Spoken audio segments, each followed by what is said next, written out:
An oft-quoted virtue that the Bible seems to consistently laud is the value of a work ethic, a strong work ethic. And the vice on the other side of that coin is laziness. That's something that we should put away from ourselves.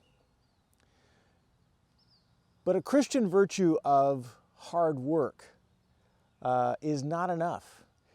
It does reflect the very character of God, but the Apostle Paul in Ephesians chapter 4, verse 29 tells us that we should take it a step further. In that verse, he says, those who are stealing, the vice, should steal no longer. Put that away. That's a part of your old self.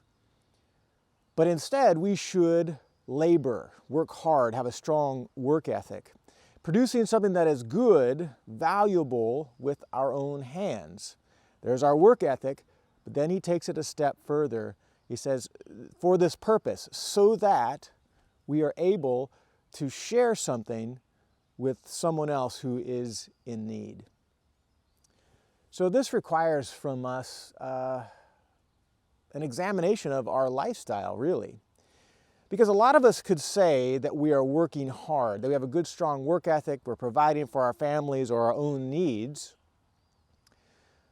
But how many of us can say that we are creating a margin in our lifestyle, whereas we are not living from hand to mouth, or that the amount of income we have from month to month doesn't go right back out in our own lifestyle?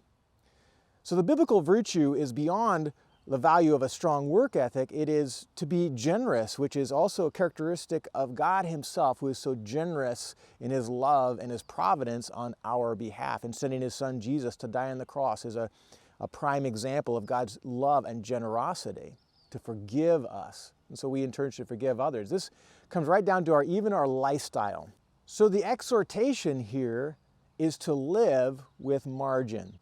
What I mean by that is that the lifestyle that you have grown accustomed to should be something less than your income requires, so as to have money left over each month for some specific purposes, to give to the work of the Lord, to be able to put some money aside in savings so that when you are in a crisis or your circumstances put you in a place of need, you don't have to go running to your neighbor for help. You can take care of that because you've planned ahead. And in the case of Ephesians 4:29, that we would have the ability to be generous when we see someone else who is in a circumstance where they are in need and we can do something to help.